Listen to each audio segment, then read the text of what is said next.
Mesdames, Mesdemoiselles, Messieurs, bienvenue à ce nouveau numéro. C'est un plaisir pour nous de vous savoir nombreux devant vos télés pour nous suivre. Nous, c'est parce que je suis accompagné de mon estimé confrère Hugues Kibao de la radio-télévision catholique. Hugues, bienvenue sur ce plateau. Bienvenue Serge et bienvenue à nos invités et à vous, fidèles téléspectateurs. Je suis curieux de découvrir qui sont nos invités. Voilà, nous recevrons, cher Serge, monsieur l'abbé recteur de l'Université catholique du Congo, l'abbé Léonard Santédi, ainsi que le professeur Dominique Mweze-Chioloiré de l'Université catholique du Congo. Messieurs l'abbé, c'est un plaisir d'être en face de vous. Comment vous vous sentez? Je me sens bien, heureux aussi de vous accueillir en ces lieux pénétrés d'histoire, de traditions, des sciences, l'Université catholique du Congo et en son nouveau campus, le campus de Mongafula. C'est une joie, on se sent bien, on se porte bien et l'université aussi poursuit son projet éducatif, on se sent bien. Messieurs, le professeur Dominique Mweze, c'est un plaisir d'être en face de vous. Et comment vous vous sentez devant le micro, devant le caméra de la radio-télévision nationale congolaise et de la télévision catholique? Je suis très à l'aise et très heureux que vous ayez pensé m'offrir cette occasion pour dire ce que je pense de la nouvelle faculté et des projets dont le recteur a parlé. Je crois que c'est un honneur pour moi d'être interrogé sur cette matière-là. Alors, monsieur l'abbé recteur, en quelques mots, qui est l'abbé recteur? Léonard Santédi, je suis prêtre de l'archidiocèse de Kinshasa et enseignant donc, à la faculté de théologie de l'université. Dans cette université, donc je suis un ancien d'ici. Et puis, après mes études doctorales, je suis revenu pour enseigner. Je suis donc enseignant, secrétaire général honoraire de la CENCO. Et puis maintenant, recteur depuis 3 ans de l'Université catholique du Congo. Je dois dire un passionné de l'éducation de la jeunesse. Monsieur l'abbé, gardez encore votre micro, monsieur l'abbé recteur. Comment se porte l'UCC? Bon, grâce à Dieu, on peut dire que l'UCC se porte bien. On sait que cette année académique, au début, nous a posé quelques questions. On se disait, mais est-ce qu'on va terminer le programme, étant donné les turpitudes, les vicissitudes dans la société, notamment avec l'organisation des élections. Vous savez qu'on a eu une semaine de repos. On se demandait est-ce qu'on va réussir à achever les programmes. Dieu merci, les professeurs ont donné le meilleur d'eux-mêmes. Et là, nous sommes presque à la fin de l'année et nous sommes assurés de clôturer l'année au 31 juillet comme les années passées. Et d'ici un mois, on va terminer le programme de cours. Donc, l'UCC se porte bien. L'UCC qui s'est autoproduit également dans son magazine La Voix de l'UCC. Occasion pour nous de savoir, monsieur l'abbé recteur, vous l'avez dit tantôt, petit à petit, nous nous approchons de la fin de l'année académique. Et quelles sont vos impressions? Sentiment de satisfaction? Oui, en tout cas, je dois dire que nous sommes contents de la façon dont le travail s'est fait ici à l'université. D'abord, les collègues enseignants, comme je dis, vraiment qui répondent à leur devoir comme une vocation. Ils remplissent leur mission avec honorabilité, mais aussi générosité. Vous savez, ce sont des professeurs chevronnés qui vraiment se dévouent pour l'encadrement, pour l'éducation, pour la formation de la jeunesse. Et donc là, mais aussi les professeurs qui viennent dans le cadre du partenariat avec d'autres universités. Donc de ce côté-là, on est content. Mais aussi, je dois être satisfait aussi des étudiants parce qu'ils répondent à l'idéal éducatif que nous proposons dans la rigueur, dans la discipline, dans le sérieux nécessaire pour une formation de qualité, mais aussi dans le respect des valeurs. Vous savez, c'est une université catholique et donc nous croyons des valeurs morales, des valeurs aussi spirituelles. Et donc de ce côté-là, nous sommes aussi heureux de voir que nos étudiants répondent dans ce sens-là. Bon, il faut dire qu'il ne manque pas de difficultés, il ne manque pas d'obstacles, mais en gros, pour considérer, on doit dire qu'on est plutôt heureux, on est plutôt satisfait, on est plutôt content de la marche de l'Université catholique du Congo. Monsieur l'abbé Saint-Eddy, ou monsieur l'abbé recteur, ça nous va comme ça, existe-t-il de projets d'avenir par rapport à l'UCC? D'abord, dans le domaine du partenariat, l'université poursuit vraiment des projets, des noués de partenariats avec des universités de renom. On l'a déjà fait avec Montréal, Laval, on l'a fait avec Paris nous-mêmes. Et cette année, on vient de le faire avec Angers. Et nous sommes en pourparlers avec Boston College aux États-Unis. Donc là, c'est un grand projet d'avenir. Mais à l'écoute des besoins de la société, nous avons aussi des besoins ici, des projets ici, notamment nous venons de commencer la construction de homes pour permettre à nos étudiants de loger sur place. L'année prochaine, donc, on aura des jeunes filles qui seront pensionnaires ici à l'université, mais aussi des jeunes étudiants. Voilà. Mais nous avons aussi d'autres projets à l'écoute des besoins de la société, proposer de nouvelles facultés. Et là, nous aurons une faculté des sciences informatiques, nous pensons à une faculté de médecine plus tard.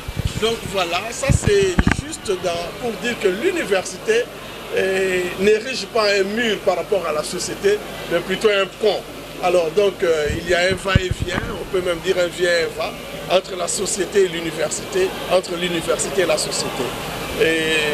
Et voilà, donc nous avons aussi l'Institut panafricain Cardinal Martino pour la doctrine sociale de l'Église et j'ajoute aussi l'UCC School of Management qui a un projet maintenant et on vient de commencer un certificat à l'entrepreneuriat avec l'Université Sacré-Cœur de Milan et dans quelques jours on va présenter un nouveau programme de MBA avec l'Université catholique de Milan mais aussi avec l'Université de Laval au Canada. Donc voilà, on est plutôt en bonne santé, on peut rêver, on peut nourrir des bons rêves pour le développement de l'Université catholique du Congo.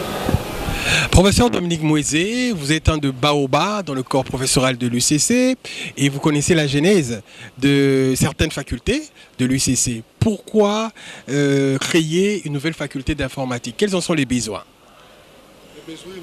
X, sont immenses. Et ils sont proportionnels à la grandeur du pays et surtout à cet accident historique qui fait que toutes les sociétés aujourd'hui, où elles entrent de plein pied dans la société de l'information, elles vivent, où ils n'entrent pas, elles meurent. Donc nous avons essayé de voir tous les besoins et les concerner. D'abord, on ne peut pas tous les citer. D'abord les universités. Ils ont besoin quand même de l'informatique, ne fût-ce que pour leur gestion. La gestion de la recherche, la gestion de leur pédagogie.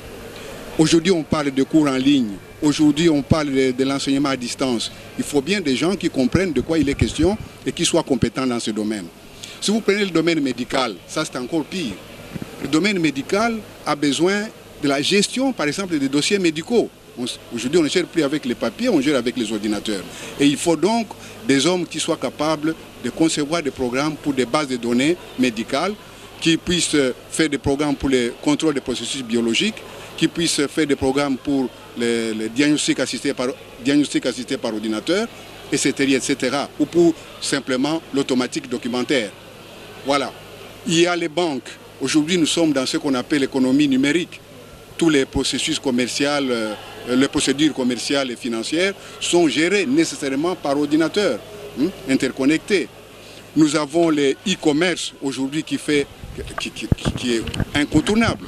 Nous avons les assurances qui ont besoin aussi des informaticiens. Monnaie électronique. Oui, et surtout l'administration publique. Il ne faut pas oublier qu'aujourd'hui, le e-administration n'est plus un simple mot. Il faut absolument que les États puissent utiliser ces outils pour pouvoir gérer de manière rationnelle, pas simplement les ressources humaines, mais aussi planifier leur développement à base de programmes bien conçus. Nous avons les services des impôts, nous avons les douanes, nous avons les centres de recherche, Oui. nous avons les bibliothèques et les musées, nous avons les hôtels, nous avons les agents de voyage, etc., etc. Aucun espace de la vie nationale ne peut se passer aujourd'hui de l'ordinateur. Et nous disons, nous devons être à l'écoute de toutes ces institutions pour leur montrer qu'on peut gérer de manière efficace les ressources humaines, les processus industriels et avec les ordinateurs. Donc Oui. il faudra des gens qui soient capables de concevoir des programmes, pas de prêt-à-porter, mais des programmes qui soient adaptés Bien aux conçus. besoins. Et professeur, qu'en est-il de programme de cours? Il sera aussi bien peaufiné que celle des autres facultés qui regorgent de l'UCC? En termes de programme, voici. Nous n'avons rien inventé du tout. Nous avons simplement pris le programme national parce que nous devons être alignés au programme national qui a été confectionné lors de la réforme de la table ronde des universités à Lubumbashi en 2004. Nous avons essayé de voir ce qui s'est fait ailleurs dans d'autres universités qui ont du poids en cette matière, étrangères comme nationales, et nous avons aligné ce programme, et ça le recteur en parlera peut-être, au plan stratégique de notre université que nous appelons nous-mêmes 2022. De ce plan stratégique, c'est d'abord l'assurance qualité de la formation et de la recherche. Nous visons aussi le professionnalisme. Nous visons aussi, nous faisons en sorte que nos étudiants qui sortiront de ces bancs puissent avoir une notion solide de ce qu'on appelle aujourd'hui la gouvernance institutionnelle. Ça s'apprend. Notre programme est aussi ouvert au partenariat. Peut-être qu'on en parlera. C'est-à-dire que nous ne travaillons pas, comme l'a dit le recteur en vase clos, nous travaillons avec des universités extérieures sur plusieurs plans. Mais aussi, la particularité de notre programme, c'est qu'il met l'accent sur la pratique. Nous ne voulons plus former des encyclopédistes. Nous formons des gens pour résoudre des problèmes de développement. Résoudre les problèmes de développement. Bien diagnostiquer ces problèmes et puis mettre les compétences. Donc vous formez des solutions au lieu de former de problèmes, comme il a été le cas hier. Les problèmes existent et ils existeront toujours.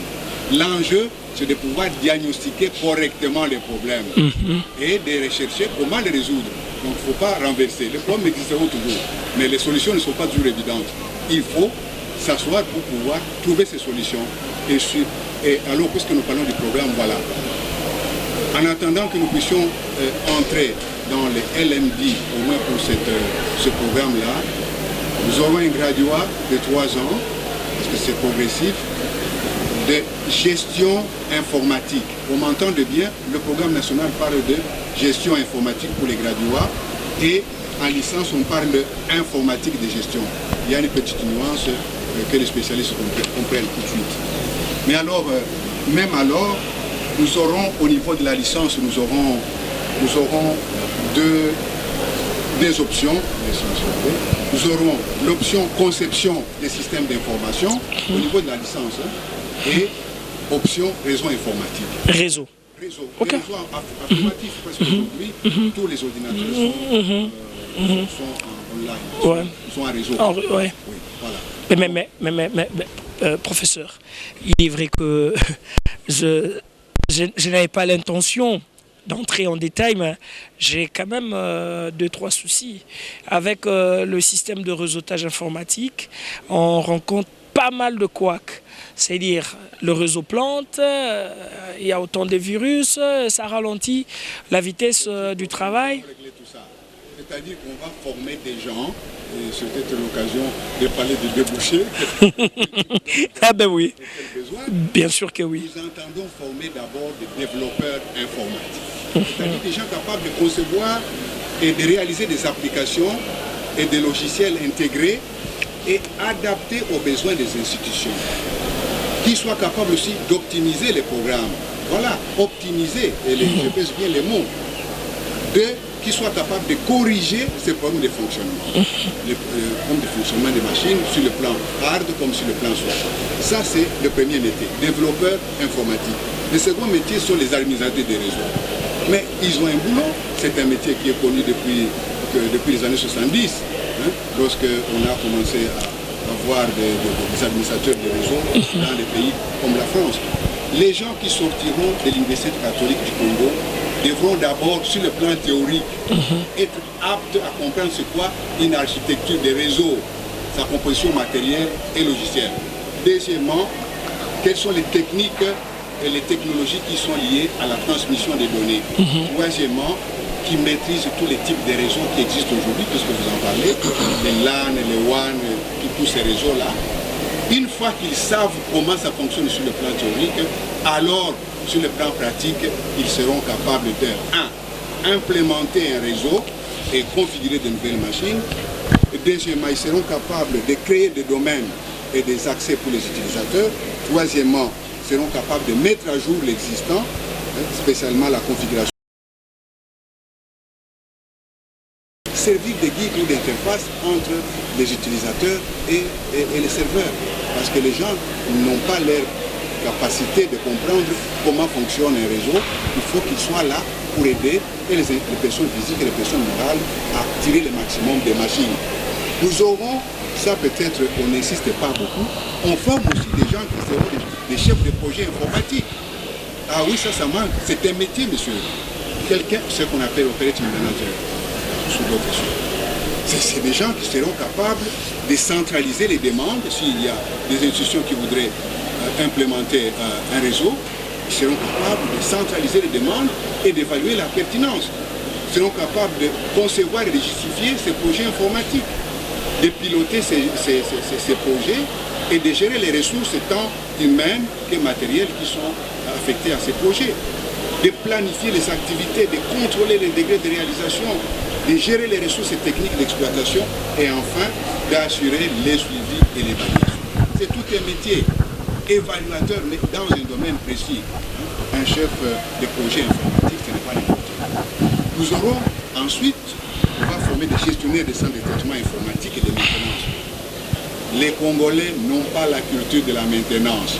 Tu lui donnes une voiture neuve, après 2 jours, elle est foutue parce qu'il ne sait pas qu'il faut après un temps changer les huiles, etc. La même chose pour les machines. Donc, nous allons former un personnel capable de gérer ce que vous appelez communément les cybercafés. Ce sont en fait les mots techniques, c'est des centres de traitement informatique. Et de plus en plus, je pense que la République va aider les gens à avoir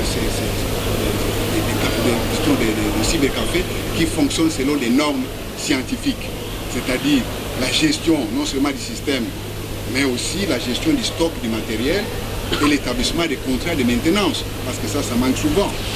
Nous allons aussi créer des hommes qui soient capables d'être des administrateurs des bases de données, puisque c'est eux-mêmes qui les conçoivent. Ces banques de données sont au bénéfice justement de toutes ces institutions dont nous avons parlé au début.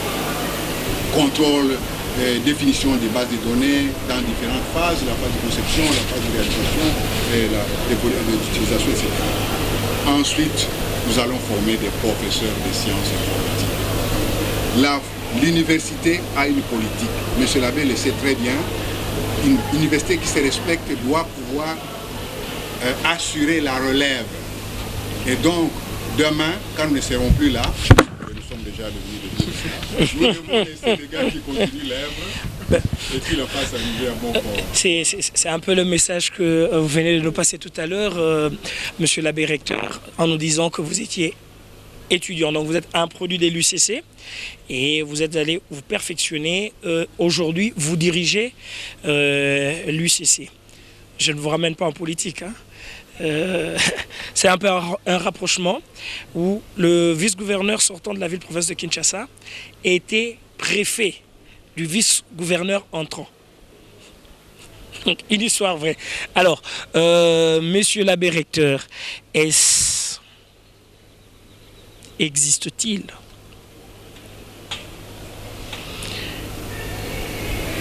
existe-t-il de critères pour la sélection du personnel académique de notre nouvelle faculté d'informatique?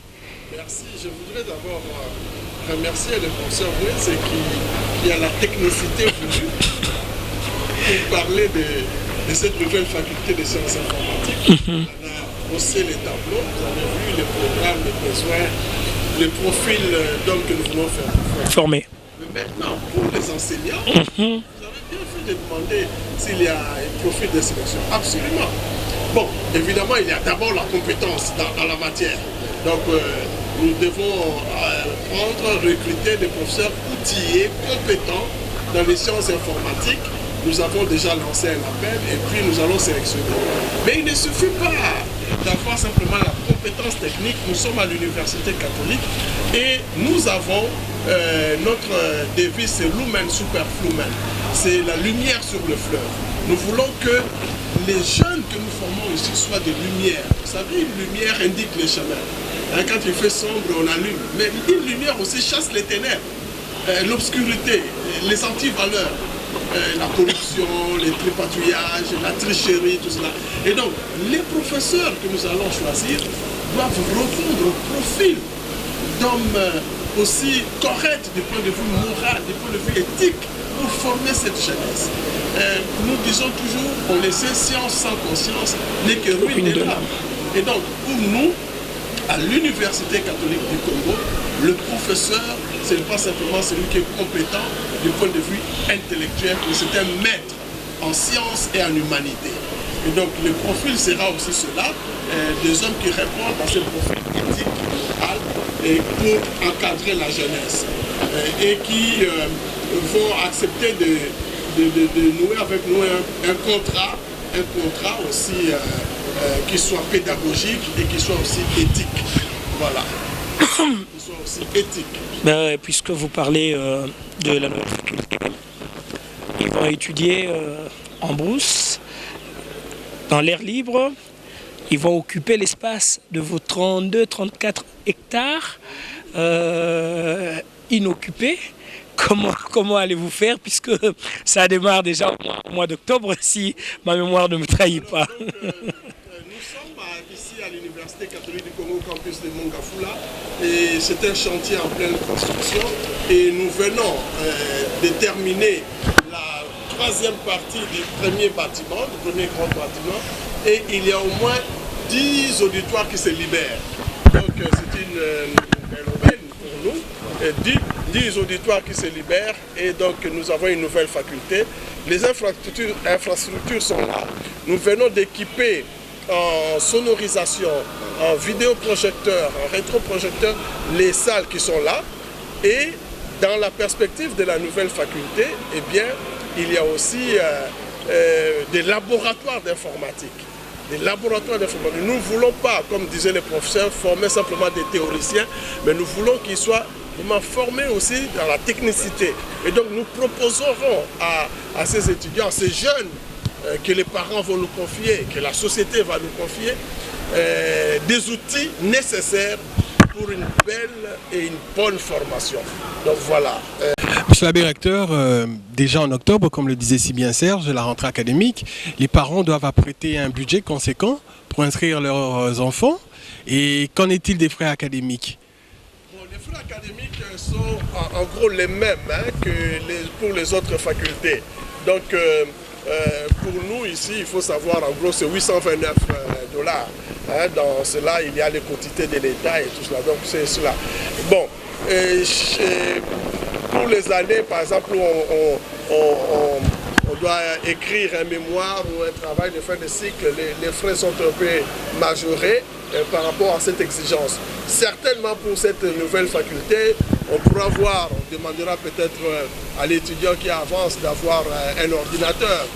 L'université mettra en place les ordinateurs, mais peut-être pour lui-même à la maison, vous savez, ça sera son outil de travail. Et donc voilà. Mais en gros, nous disons aux parents, ce sont les mêmes frais qui sont demandés pour les autres facultés. Notez que ici à l'Université catholique, nous ne vendons pas les syllabus. Donc les notes de cours, là, on ne vend pas. Donc dans les frais sont compris aussi cela. Donc peut-être on peut dire, ah, les frais sont quand même élevés, que d'autres non. Il y a un coût par rapport à, vous voulez, au sérieux de la formation et à la qualité de la formation. Et les enfants ne subissent pas de tracasseries de ceci ou cela. Ils payent ses frais de scolarité et il sait qu'il doit recevoir les outils pour bien travailler, pour bien étudier et pour une belle formation. Mesdames, Messieurs, vous l'avez entendu, à l'Université catholique du Congo, les syllabus ne sont pas vendus. Une spécificité dans le paysage scientifique congolais. Et Monsieur l'abbé recteur, la même question, je vais devoir la poser au professeur Moïse. Pour soutenir la formation des étudiants au sein de cette faculté d'informatique, y a-t-il de projet de parrainage avec les universités d'ailleurs? Absolument, absolument. On ne peut pas travailler en vase clos. D'ailleurs, je l'ai dit, il y a d'abord un partenariat avec d'autres universités.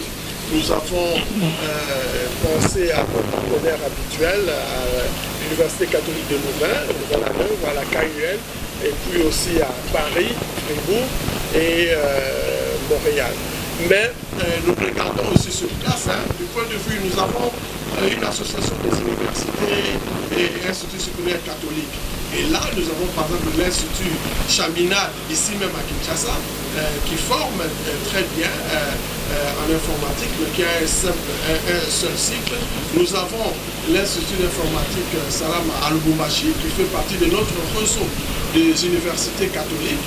Et donc, nous travaillerons, ce n'est pas un parrainage, mais c'est un partenariat au niveau local, tout en étant en relation avec les partenaires habituels du monde occidental et nord-américain.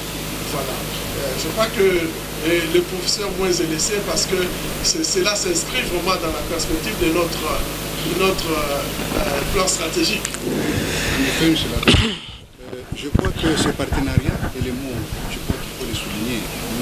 Nous sommes une institution indépendante, mais nous ne pouvons pas vivre en vase clos. C'est pour cela que nous parlons de partenariat, donnant, échange, parce qu'une université n'est pas close, elle doit être toujours ouverte. Et qu'est-ce que nous attendons de ces universités?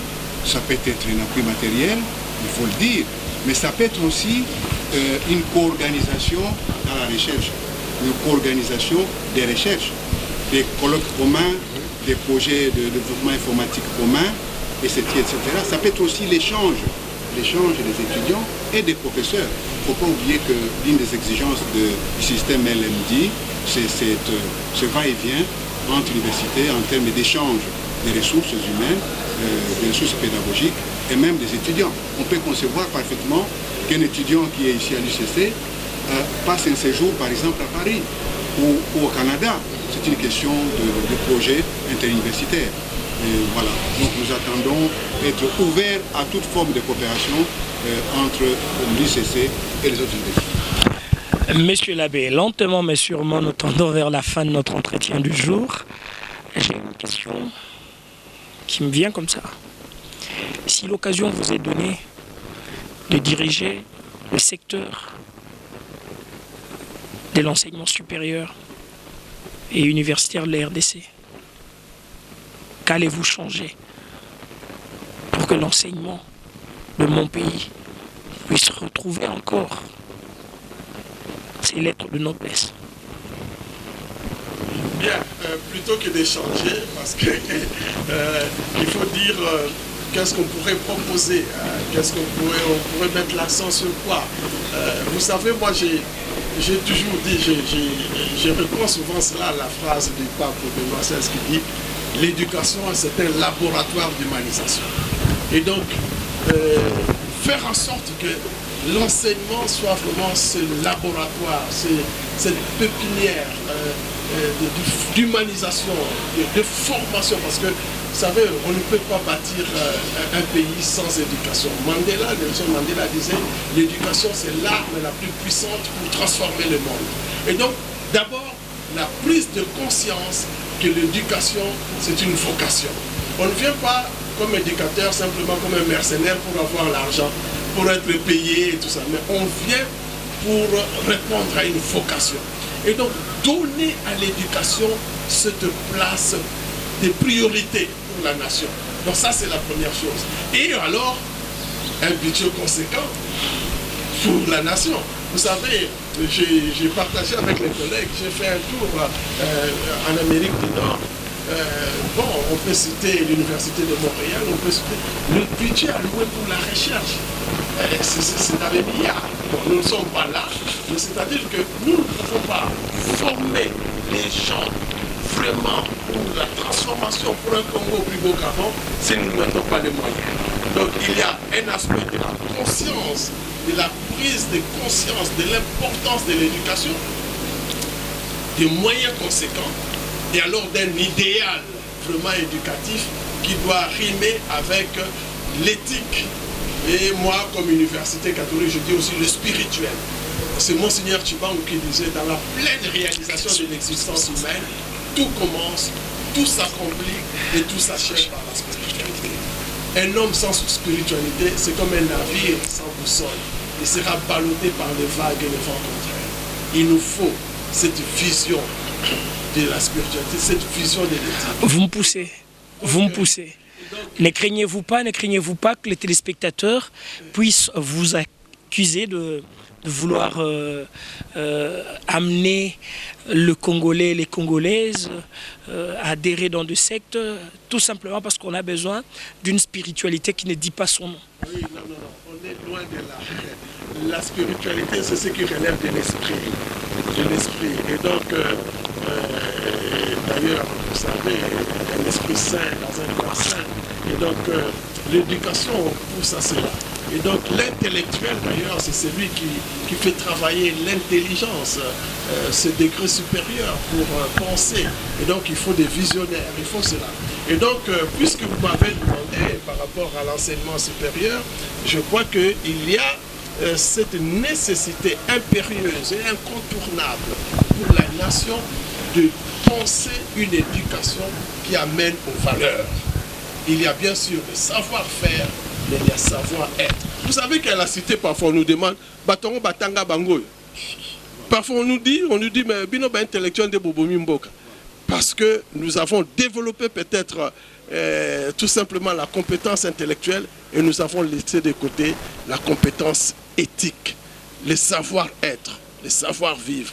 Donc il faut peut-être tourner les choses autrement, faire de l'éducation le lieu de formation intégrale de l'homme et de l'esprit. C'est pourquoi je parle d'esprit, de l'homme et de l'esprit. L'homme, c'était, Emmanuel Mounier, un philosophe, disait, c'était un esprit incarné.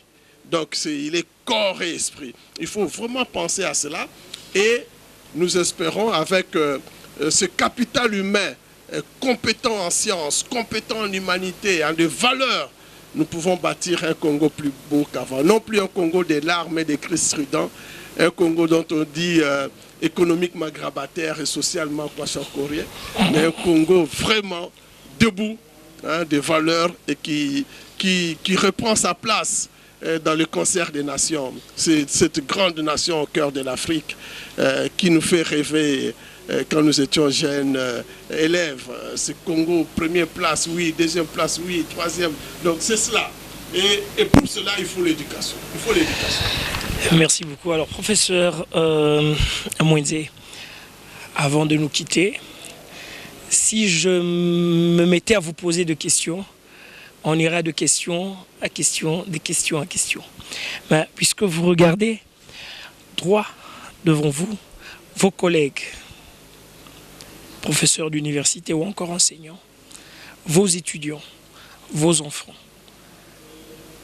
parlez à ces gens-là avec votre cœur sur ce qui doit changer pour que le Congo puisse devenir réellement ce grand, ce géant au cœur de l'Afrique. Je crois que M. l'abbé recteur a répondu à cette question. Il faut un réarmement moral. Absolument. Un réarmement moral, une prise de conscience qui soit lucide, mais une prise de conscience qui ne se limite pas simplement à faire une introspection, mais qui pousse à l'action. L'enjeu, c'est de pouvoir dire, se regarder dans les miroirs. Vous savez, pour résoudre un problème, pour résoudre un problème, il faut d'abord en être conscient. Ce qu'il faut faire, c'est de faire un examen approfondi de la situation dans laquelle nous sommes. Et puis se dire, il y a ceci qui ne va pas. Quelles sont les armes dont je dispose? Voilà. Ça ne va pas nous prendre encore 2 années en prenant le temps de faire un examen approfondi, parce que nous connaissons tous le mal qui gangrène notre société. C'est vrai, même pas vous scientifiques, même pas vous professeurs d'université. Nous n'oserions pas nous regarder dans le miroir. En réalité, la phase la plus importante pour moi, c'est comme chez les médecins. C'est le diagnostic. S'il est bien fait, la thérapie sera bien faite. Et surtout, l'anamnèse. Il faut rentrer. L'anamnèse. Il faut se souvenir d'où nous venons. Il ne faut pas avoir une mémoire courte. Voilà. Et merci au professeur. J'ose croire de très belles conclusions de la part de nos invités et que nous recevions aujourd'hui dans ce numéro de La Voix de l'UCC, Serge Kaloubi de la télévision nationale et moi Eukibao de la télévision catholique, le professeur abbé recteur Léonard Santedi ainsi que le professeur Moïse. Serge, nous sommes à la fin, allez à Yacta Est. Les dés sont jetés. Merci à vous, chers téléspectateurs, pour votre fidélité. Merci à l'abbé recteur, professeur. Le côté abbé domine un peu. Merci à professeur Dominique. Mais nous n'allons pas nous quitter sans avoir entendu ce mot de la fin. Le mot de la fin, c'est vraiment inviter les parents qui nous font déjà confiance, qui font confiance à l'Université catholique du Congo, de continuer à nous faire confiance et d'envoyer des jeunes à cette nouvelle faculté, la faculté des sciences informatiques, qui va s'ouvrir au mois d'octobre 2019. Donc, l'appel est lancé et nous recevons des jeunes, ceux qui veulent être formés dans ce domaine-là, qu'ils viennent s'inscrire à l'Université catholique du Congo. Ils auront une bonne formation, une meilleure formation qui va les rendre vraiment outillés, compétents pour rendre des services au pays. Donc, appel à la confiance et à ces partenariats que nous continuons. L'université est au service de la nation pour apporter sa contribution à la construction de ce Congo plus beau qu'avant, ce Congo de nos rêves, ce Congo de la vie. Merci, monsieur l'abbé, mesdames, mesdemoiselles, messieurs, au nom de Hugues Kibawa, à mon nom et au nom de l'équipe technique, nous vous disons grand merci. Et si vous nous posez encore d'autres questions, nous n'hésiterons pas à revenir de nouveau auprès du corps académique de l'Université catholique pour reposer ces questions-là, afin d'avoir les éléments de réponse pour satisfaire à votre curiosité et à votre besoin. Merci et le rendez-vous est pris pour la fois prochaine. Université.